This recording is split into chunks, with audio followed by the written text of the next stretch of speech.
Et on est aujourd'hui réunis sous ce chapiteau encore une fois, et cette fois-ci c'est pour la présentation d'ouvrage Le guide des Héliconias de Tahiti et des îles, avec Elodie Cinquin-Bec-Bédé. Du coup, Elodie, bonjour déjà. Hey, Yorana. Yarana. Et du coup, qu'est-ce qu'un héliconia ? Autant commencer tout de suite dans le vif du sujet. Qu'est-ce qu'un héliconia ? Ah, mais c'est une bonne question parce que souvent ici on parle d'oiseaux du paradis. Voilà, c'est ça. Mais les oiseaux du paradis, ça englobe plusieurs familles. Et donc les héliconias, alors c'est quoi ? C'est ces fleurs-là. D'accord. Qu'on appelle nous oiseaux du paradis Ouais, mais vulgairement. Voilà, parce qu'on met d'autres formes aussi à l'intérieur. Les héliconias, c'est vraiment un genre de plante, une famille très précise. Qui répondent à quels critères du coup ? Alors pendant longtemps, elle a été classée parmi les bananiers parce qu'elle a des feuilles qui ressemblent beaucoup aux musacées. Mais après, voilà, il y a quelques caractéristiques physiques qui ont fait qu'on l'a classée dans une famille à part entière, qui ne contient qu'un seul genre, le genre héliconien. D'accord. J'ai appris, et avec étonnement du coup, que ce n'était pas une plante originaire forcément d'ici. Elle a été implantée. Ouais, c'est vrai qu'elle fait partie de notre quotidien. On la voit dans tous les jardins, on la croise dans les vallées. Fait partie des plantes, des fleurs coupées qui sont le plus vendues. Et pourtant, elle serait arrivée en Polynésie, à Tahiti, que début des années 70. Ok. Et pour quelle raison on aurait implémenté cette plante ? Uniquement pour des raisons esthétiques, parce que c'était une jolie fleur ? C'est l'aspect ornemental complètement. Alors là, c'est avec Monsieur Guérin que j'avais pas mal discuté et qui me disait, lui à l'époque, il travaillait à l'économie rurale. Il travaillait notamment sur le hopui et avec le marché japonais. Et ils ont voulu élargir un petit peu les fleurs coupées. Et ils ont introduit les premiers héliconias. Parce que ce qui est assez impressionnant, par exemple, je suis de la presqu'île, enfin proche de la presqu'île, vers Faoné, et c'est vrai que ces plantes, il y en a vraiment partout, quoi. C'est quelque chose qui pousse assez facilement ici. Comment on peut expliquer le développement assez rapide de cette plante en Polynésie ? À Tahiti déjà, puis en Polynésie. Oui, c'est vrai qu'elle pousse beaucoup et pourtant elle ne fait pas de graines. Parce ça. qu'ici, il n'y a pas les pollinisateurs. Donc c'est vraiment l'homme qui l'a cultivée. Donc il y a dû y avoir des grosses périodes avec des grosses cultures qui après certaines ont été abandonnées, on en retrouve dans les vallées, parce qu'elle ne se déplace pas toute seule, cette plante-là. D'accord. Elle est vraiment plantée par l'homme. D'accord, et puis ensuite elle se répand dans la zone où on l'a plantée, c'est ça ? Voilà, c'est du rhizome. Donc en fait, elle va faire des rejets et puis elle s'étale un petit peu autour. Parce que je sais que des fois, nous sur le terrain, on en avait qui étaient réunis. Tu avais une plante qui était plantée, une ou deux, et puis au bout d'un moment, c'était carrément un espèce d'énorme buisson de fleurs. Oui, c'est ça. Donc après, il faut, suivant nos jardins, il faut les contrôler un petit peu, parce qu'elles ont tendance effectivement à s'étaler. C'est ça. Et ça fait un super nid pour les rats, donc vaut mieux essayer d'entretenir. Ouais, super, il m'a cassé mon livre là. Non, c'est pas pour les livres, mais c'est juste que quand tu laisses la chose se répandre, vaut mieux surveiller, puisque ça peut être. C'est marrant, j'ai jamais croisé un rat dans les héliconias. En tout cas, chez moi, si. Mais c'était pas l'idée, c'était pas bon. Je rigole. Et tu peux nous parler un peu des plantes que tu as amenées avec toi ? En fait, on peut dire qu'il y a deux grandes formes d'héliconia. Okay. Il y a ceux qui ont la fleur, enfin l'inflorescence, parce que c'est un groupe de fleurs, donc on va parler d'inflorescence, qui vont être pendants, et d'autres qui vont être érigés. Donc ça, c'est déjà deux façons de les classer. Après, à l'intérieur de ces formes, il va y avoir différentes espèces et différentes variétés. Là, par exemple, on a... les deux d'ailleurs. Donc ça, c'est des héliconias, c'est des balaises. Ils ont des tiges qui sont robustes, c'est des grands héliconias. On les appelle les caribéas. Et il y a une belle diversité de couleurs aussi dans cette espèce-là, plusieurs variétés. Là, par exemple, c'est pareil, c'est un caribéa, le gold, qui est jaune. On a aussi, alors, dans une autre forme, ça aussi c'est quand même des grands héliconias, le bihei. Donc c'est le nom de genre, c'est le nom d'espèce, pardon, Heliconia bihei. Et à l'intérieur, pareil, pas mal de variétés différentes, très différentes, puisque je peux te la faire tenir. Celui-là est dans le... Je fais pot de fleurs. Ça part dans tous les sens. Ça, c'est un autre bihei. Ok. Et vous voyez, il y a une différence quand même au niveau des bractées. Donc cette partie-là s'appelle une bractée. Les fleurs sont à l'intérieur, en fait. D'accord. Voilà. C'est pour ça que je parlais d'un ensemble de fleurs. Merci, Christian. Je suis étonné. Donc la fleur est à l'intérieur de... Voilà, les fleurs sont à l'intérieur. Alors sur les billets, elles sont un peu cachées à l'intérieur des bractées. Il y a des formes, par exemple là c'est un hybride. Chez les héliconias, il y a des espèces qui naturellement se sont hybridées entre elles. Là on a un hybride entre un bihei et une autre plante, un autre héliconia, le Spatocircinata, mais qui n'est pas présent à Tahiti. Et là vous voyez les fleurs sont beaucoup plus visibles. Donc suivant les variétés et suivant les espèces, les fleurs sont soit cachées dans les bractées, soit vraiment mises en avant. Et en dehors de leur fonction ornementale, est-ce qu'elles ont des vertus particulières, médicinales ou... Alors oui, dans certains pays, en Guyane par exemple, on a certaines espèces, comme le caribéa, qui est utilisé comme antidiurétique. Donc il y a quelques pays où ils entrent dans la médecine traditionnelle. Mais Tahiti, non, c'est arrivé tard et vraiment que pour l'ornementation. D'accord. À peu près combien d'espèces on peut répertorier, faire une idée, hein, pas forcément un chiffre précis. Mais alors, c'est dans le monde, alors on a un seul genre qui comprend 200 espèces et plus d'1 millier de variétés. Donc c'est là que l'exercice n'était pas évident, c'est qu'il y a vraiment beaucoup d'héliconias différents. Et moi, ce que je voulais, c'est vraiment trouver le bon nom. Donc là, il a fallu, parce que sur Internet, on trouve de tout. Hein. D'ailleurs, ici, chacun y va un peu de son petit nom. Et, c'est pas faux. Ouais, et c'était bien d'arriver à vraiment les nommer. Hein. Pour moi, c'est comme une rencontre avec un peuple. Chaque individu a son petit nom. Et c'était important de bien le nommer. Ça a pris combien de temps à peu près 6 ans. Travail d'orfèvre 6 ans. Ouais, parce qu'au départ, c'était un petit... Enfin, je faisais ça pour moi. Oui. Et puis après, tu te prends au jeu, tu veux découvrir une nouvelle espèce. Donc voilà, tu fais le tour de Tahiti, de Moorea. Dès que tu vas sur une île, tu fais le tour aussi. Puis tu te mets à rencontrer des gens, des passionnés, des horticulteurs. Et puis voilà, petit à petit... j'en suis arrivée à plus de 80 formes différentes. Il y a beaucoup d'héliconias sur nos îles. Tu parlais d'hybrides justement tout à l'heure et tu as dit qu'elles avaient tendance à devenir hybrides entre elles toutes seules. Mais du coup, est-ce qu'il y a des gens qui créent des hybridations volontaires d'héliconias? Alors là, c'est vraiment des hybridations naturelles qui se sont faites dans le temps. Hein. C'est une vieille plante, l'héliconia. Mais effectivement, je pense que la création variétale... hybride, alors hybride, on est entre 2 espèces. Hein. Bien sûr. Donc oui, peut-être, il y a des gens qui le font. Là, j'avoue que je ne sais pas si dans le monde... Il y a tellement de formes déjà très différentes. Je pense qu'on travaille plutôt au niveau de la variété. Déjà au niveau de la nature, il y a déjà énormément c'est énorme. De variétés.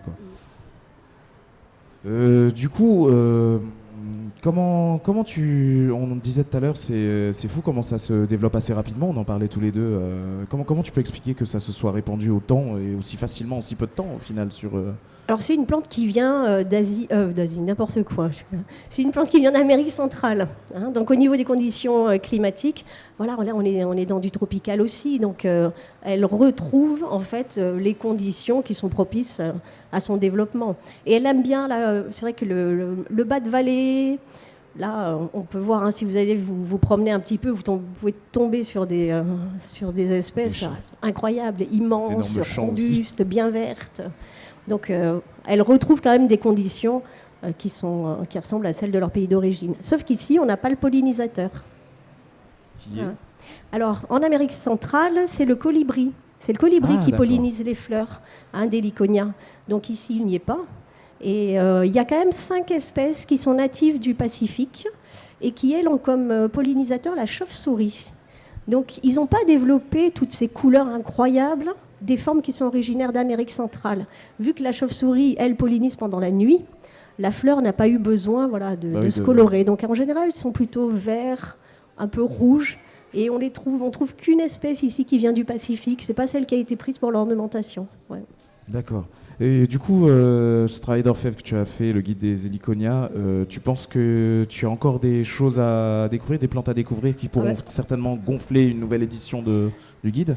Oui, je pense. J'ai fait pas mal le tour en 6 ans, mais quand même, je suis sûre que dans les jardins, ça se trouve, il y a quelques variétés ou espèces qui se cachent.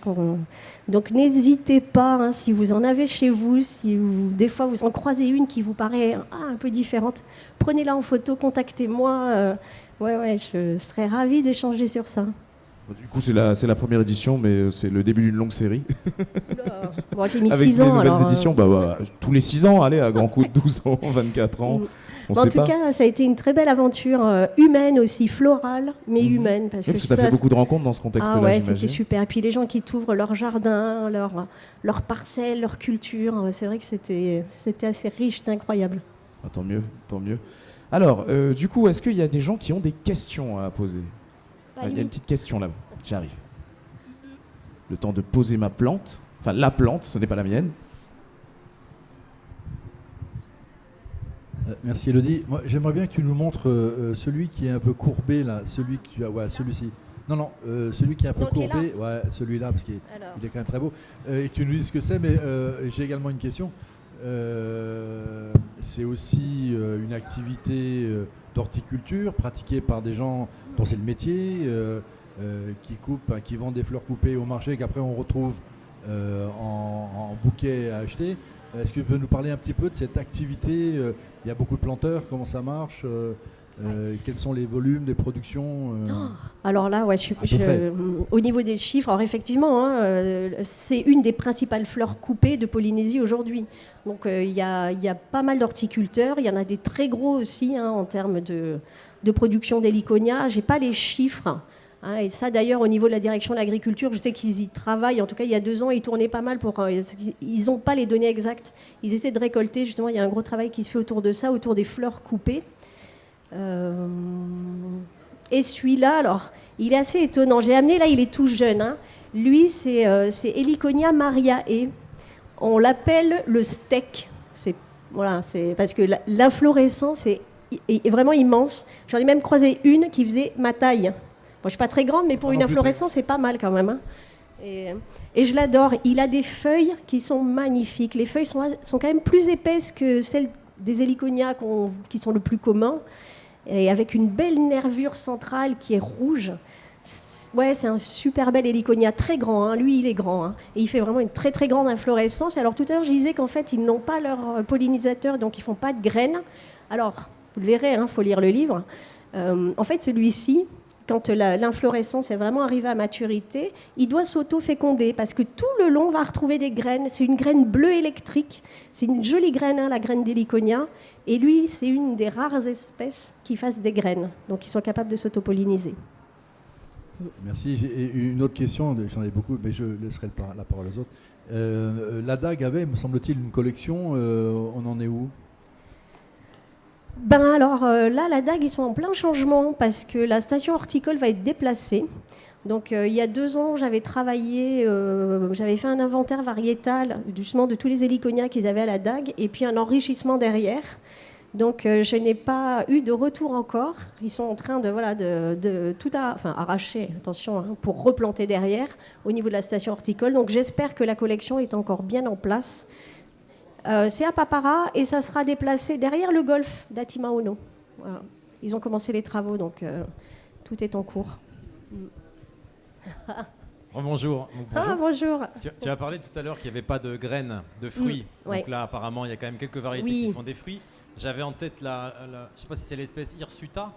Oui, Hirsuta, c'est vrai qu'il fait aussi. Des fruits qui puissent naturaliser un petit peu. C'est ça. Alors en fait, il y a le mariae, il y a l'Hirsuta aussi. Donc il y a un héliconia érigé jeune qui, lui, a tendance à faire des graines aussi. Et j'ai pu voir qu'elle se disséminait un petit peu, mais pas très loin. Donc c'est peut-être juste la chute, un peu peut-être par les eaux.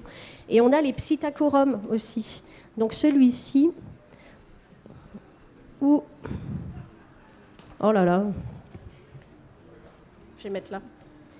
Les Psittacorum aussi, c'est assez rare, mais j'ai déjà vu quelques graines également. Ouais. Et le sexy pink, vous voyez cet héliconia magnifique qui est tombant, qui est rose, qui est très très beau. Je l'ai observé qu'une fois chez des amis. Alors là, il fait des graines. Alors, on va savoir, c'est vraiment le seul pied que je connais qui fasse des graines en sexy pink. Et on voit dans certains héliconias, on voit le tangara, l'oiseau, le tangara cramoisi qui vient manger les fleurs. Est-ce qu'il pourrait participer à la pollinisation? Non, alors le tangara à dos rouge, cet oiseau dont les mâles ont le ventre bien bien rouge et un peu de blanc là sur le bec. Effectivement, alors lui c'est le rostrata. Il vient sur l'héliconia qui est rouge et jeune, qui dégouline, et il vient casser les fleurs, et il repart avec les fleurs. Donc non, il ne pollinise pas. Il y a d'ailleurs aussi beaucoup d'abeilles qui viennent là, mais pas de pollinisation a priori là-dessus. D'ailleurs, il y a une histoire que je raconte dans le livre qui est sympa. Bon, moi, je suis fascinée par tout ce qui est coévolution entre les êtres vivants. Et l'héliconia a une longue histoire de coévolution avec le colibri. Et la fleur d'héliconia s'est adaptée au bec du colibri et inversement. Et c'est une des plus vieilles coévolutions qu'on connaît. Elle a des millions d'années. Et c'est joli de voir que, voilà, on a des espèces, un oiseau, une fleur, qui évoluent ensemble pour que chacun puisse se reproduire, se nourrir. Voilà. Est-ce qu'il y a encore des questions dans le public? Bon, bah écoute, on va finir là-dessus. Écoute, merci en tout cas pour ton temps.